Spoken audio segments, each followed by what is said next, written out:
বিশালগড়ে প্রত্যেক দিনে নিয়মে যেন দাঁড়িয়ে পড়েছে চুরির ঘটনা। আবারও একই ধরনের চুরির ঘটনা ঘটেছে বিশালগড়ে ইংলিশ মিডিয়াম স্কুলে লোহার রড চুরি করতে গিয়ে ধরা পড়েছে দুই চোর। রবিবার সকালে বিশালগড় ইংলিশ মিডিয়াম স্কুলে 3 চোর লোহার রড চুরি করতে গিয়ে স্কুলের নাইট গার্ডের হাতে ধরা পড়ে দুই চোর। ঘটনাস্থল থেকে এক চোর পালিয়ে যাওয়ার চেষ্টা করে।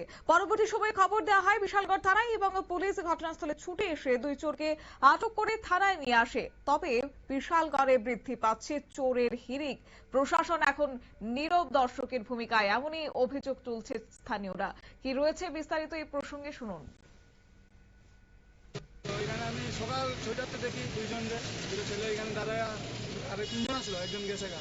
তো দুইজনকে দেখছি, যেমন করে জিজ্ঞাসা করছে, এরা ভিতরে ঢুকে গেছে। আমি এর ডাক দিয়ে জিজ্ঞাসা করছি তোমরা চিন্তা করো, ওখানে এরা বাড়ি শুধু আইসা। তারপরে আমি ভিতরে ঢুকছি, আমি চাবি আনছিলাম না, তো ভিতরে বাউন্ডারি লাফ মারে ঢুকিয়া তারপর দেখছি এরা যায় রড শুরু করতে সব একখানে করে এরা গাড়ি দিয়ে মনে লয়ে গেল। আমি বিশালগড় থানা ফোন করে কয়জন ধরে লয়ে গেছে? দুইজন লয়ে গেছে ধরে। এটা কোন স্কুল? এটা Bishalgarh English medium high school. তুমি এই স্কুলে? আমি এই স্কুলে নাইট গার্ড করি। কি নাম? আমার নাম রোহিত সিং।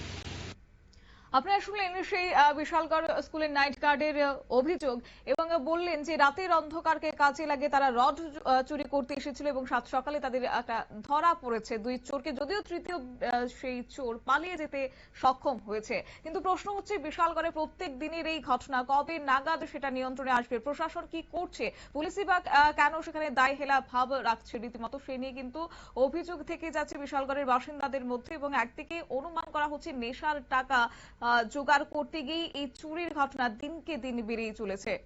নিয়ে নিচ্ছে ছোট্ট একটি বিজ্ঞাপন বিরতি, সঙ্গে থাকুন।